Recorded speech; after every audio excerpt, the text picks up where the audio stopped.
তিনটি bank account নিয়ে কিছু বিষয় ঘটছিল। তো আজ কলকাতা হাইকোর্টে একটি বড়সড় ডেভেলপমেন্ট হয়েছে এবং সে বিষয়ে আমাদের সিনিয়র আইনজীবীরা যারা সংশ্লিষ্ট ব্যক্তি তারা আপনাদের কাছে ইতিমধ্যেই জানিয়েছেন। খুব সংক্ষেপে বলতে গেলে বিষয়টা এরকম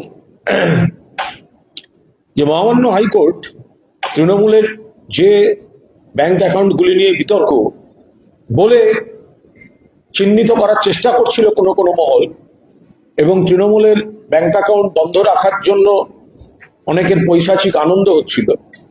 তো সেটা হাইকোর্ট বলেছেন যে এই অ্যাকাউন্ট পুরোদস্তুর বন্ধ রাখার মতো উপযুক্ত কোনো প্রমাণ পাওয়া যায়নি। অভিযোগ আর প্রমাণ এক জিনিস নয়। তো সুতরাং দৈনন্দিন কাজ কর্ম খরচ করা যাবে, স্পেশাল অফিসার দেখবেন, এটা তো একটা পার্ট। আমি আইনের বিষয়টা খুব একটা যাচ্ছি না, তার কারণ ওখানে আইনজীবীরা তারা বিস্তারিত সবটা বলছেন। সব থেকে জরুরি যে বিষয়টি মহামান্য আদালত তাদের পর্যবেক্ষণে উঠে এসেছে সেটা হচ্ছে এই যারা আপত্তি করলো, যারা বিপ্লবী সেজে আপত্তি করলো ব্যাংক অ্যাকাউন্টটা বন্ধ করা হোক, ব্যাংক অ্যাকাউন্টে অন্যায় কাজ হয়েছে, ব্যাংক অ্যাকাউন্টে টাকা ঠিক নয়, এগুলোর যে কি নীচ চরিত্র এদের মুখোশ টেনে খুলে ফেলে দিয়েছে কলকাতা হাইকোর্ট।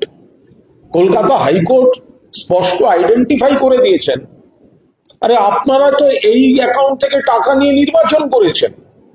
অর্থাৎ আমরা যেটা প্রথম থেকে বলে এসেছি সেটা কিন্তু আজ মহামান্য কলকাতা হাইকোর্ট বলেছেন।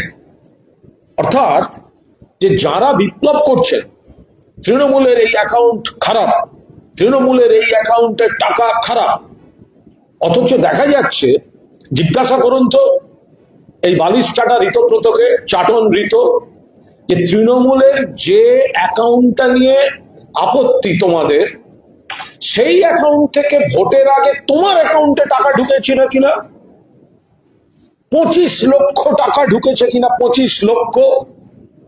জিজ্ঞাসা করুন সন্দীপন সাহাকে। তৃণমূলের যে অ্যাকাউন্ট বন্ধ করার জন্য তোমরা সই করে জমা দিচ্ছ সেই অ্যাকাউন্ট থেকে তোমার অ্যাকাউন্টে 25 লক্ষ টাকা ঢুকেছে কিনা। যারা যারা সই করেছে তৃণমূলকে অসুবিধায় ফেলার জন্য ব্যাংক অ্যাকাউন্টে বদনাম দিয়ে, তাদের মধ্যে যারা ভোটে লড়েছে, কেউ জিতেছে কেউ হেরেছে, 25 লক্ষ টাকা করে তাদের অ্যাকাউন্টে ঢুকেছে কি ঢোকেনি। তাহলে এ তো বড় চমৎকার কথা। ভোটের আগে চাটন ঋতরা ভোটে লড়বে মমতাদি অভিষেকের দেয়া প্রতীক নিয়ে, তৃণমূলের দেয়া টাকায় মোট কত টাকা খরচা হয়েছে ওদের এফিডেভিট দেখুন, ইলেকশন কমিশনে আপলোড করা খরচা দেখুন, মোট খরচ কত, কারুর 26 লাখ, কারুর 27 লাখ, চাটন ঋতু বোধহয় 26 লাখ। আরে তোমার 26 লাখের 25 লাখ তো তৃণমূলের ওই অ্যাকাউন্ট থেকে গেছে। এখন জিতে যাওয়ার পর তোমাদের লজ্জা করছে না সেই অ্যাকাউন্টটাকে বন্ধ করার জন্য চিঠি দিতে? কিছু লোক আছে, খুব নিচ শ্রেণীর লোক আছে, মানসিকতার নিচ শ্রেণীর লোক আছে, যারা যে থালায় ভাত খায় সেই থালাতে বসে পটি করে। এই চাটন ঋতু হচ্ছে সেই ক্লাসে পড়ে। অর্থাৎ ভোটের আগে যে টাকাটা নিয়ে সে ভোটে লড়েছে, নিজের জেতা হয়ে গেল, সঙ্গে সঙ্গে সেই অ্যাকাউন্ট খারাপ, সেই টাকা খারাপ, টাকা বন্ধ করে দেওয়া হোক। এর মানে কি? এইটা যে আজকে কোর্ট অবজার্ভ করেছেন, এটা অনুমতি দেওয়ার থেকেও গুরুত্বপূর্ণ অবজারভেশন। আমরা তো বলছি তৃণমূলের যে ফান্ড, এই ফান্ডের কোনো জুরিসডিকশন এখতিয়ার আমার নয়, বা যাদের নয় তাদের নয়, কিন্তু একটা পার্টি তার তো ফান্ড থাকতেই পারে। 1998 সাল থেকে এত এমপি, এমএলএ, কাউন্সিলর, পঞ্চায়েত, শুভানুধ্যায়ী, সমর্থক, তো তাদের একটা ফান্ড থাকবে না? বিজেপির ফান্ড নেই, সিপিএম এর ফান্ড নেই, কংগ্রেসের ফান্ড নেই, অন্য দলের ফান্ড নেই, আমাদের লিগাল এবং অডিটেড ফান্ড। তার মধ্যেও যদি কেউ জেনুইন কোনো অভিযোগ আনতে পারেন পার্টিকে বলতে পারতেন। কিন্তু তার বদলে যারা সবে 2 মাস আগে ওই ফান্ড থেকে 25 লাখ টাকা করে এক একজন নিয়ে ভোটে লড়েছে, এমএলএ হওয়ার পর চেহারা বদলে গেল। এমএলএ হওয়ার আগে দিদির পাশে ঘুরঘুর ঘুরঘুর ঘুরঘুর। অভিষেকের চেয়ারের পাশে জায়গা না থাকলে পারলে হাতলে বসে পড়ে, কোলেই উঠে যায়। এমএলএ হয়ে যাওয়ার পর বড় বড় কথা। ফলে কোর্ট আজকে এদের চরিত্রটাকে চিহ্নিত করে দিয়েছে।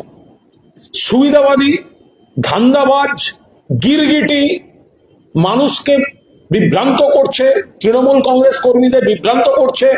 মানুষ জিজ্ঞাসা করুন, তুমি এমএলএ হয়েছো 25 লাখ টাকা নিয়ে, তোমার টোটাল খরচা 26, কারুর টোটাল খরচা 27, তুমি নিয়েছো 25 তৃণমূল থেকে, ওই অ্যাকাউন্ট থেকে, আর তুমি জেতার পর বলছো ওই অ্যাকাউন্টের টাকা খারাপ বন্ধ করে দেবে। তুমি টাকাটা ফেরত দিলে না কেন?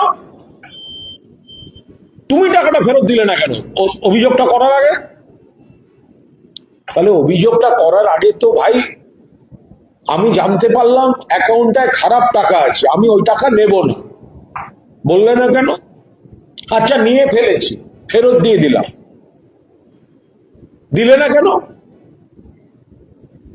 আজকে কোর্টের রায় সব থেকে বড় গুরুত্বপূর্ণ রাজনৈতিক পার্ট, আইন টেকনিক্যাল পার্টটা লয়াররা আছেন, সিনিয়র লয়াররা আছেন, কল্যাণটা সব থেকে ভালো ব্যাখ্যা দিতে পারবেন বা যারা আছেন, কিন্তু রাজনৈতিক পার্ট হচ্ছে কিছু সুবিধাবাদী, দ্বিচারিতাপূর্ণ, মানে আমি ওই টাকাটা নেব, ওই টাকাটা আমার ব্যক্তিগত স্বার্থে আমি ব্যবহার করব, আমার কাজ হয়ে যাওয়ার পর আমি বলবো ওটা খারাপ।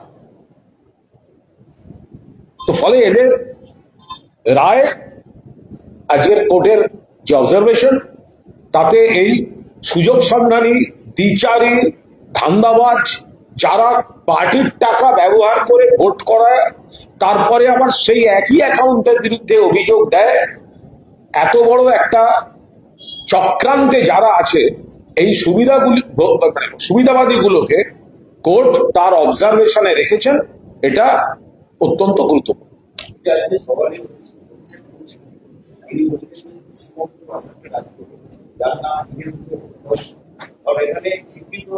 বিরোধী রাজনৈতিক দল শাসকের সমর্থন এবং পুলিশের অভিযোগের সম্পর্ক সাংস্কৃতিক, যে একটা অভিযোগ করছে আর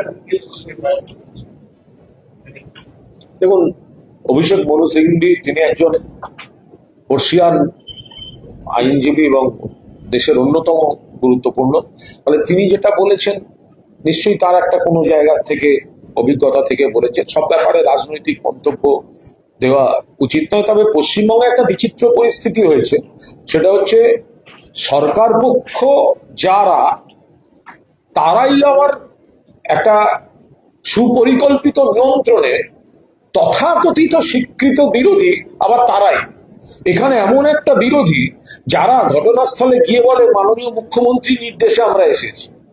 এখানে বিরোধী যারা, তাদের এমন ভাবেই বিরোধী আসনের তকমা দেওয়া হচ্ছে যাতে সরকার পক্ষের সবটা চালাতে সুবিধা হয়, স্মুথ করতে হয়, বকলেস করানো বিরোধী, পোষা বিরোধী তৈরি করছে। ফলে এটা একটা বিচিত্র জায়গায় পরিণত হয়েছে। কিন্তু সর্বভারতীয় তৃণমূল কংগ্রেস, মমতা বন্দ্যোপাধ্যায়, সবাই যারা আছেন মমতাদির নেতৃত্বে, তাতে সরকারকে গঠনমূলক সহযোগিতা, একটা সরকার নতুন এসছে, নিশ্চিতভাবে তাদেরকে সহযোগিতা, কিন্তু যেখানে ভুল হবে মানুষের পাশে দাঁড়িয়ে, যেখানে যেটা প্রতিবাদ করার সেটা নিশ্চিতভাবে বিরোধী দল সর্বভারতীয় তৃণমূল কংগ্রেস করবে। বকলেস পড়ারা হয়তো করবে না, বালিশ চাটারা হয়তো করবে না।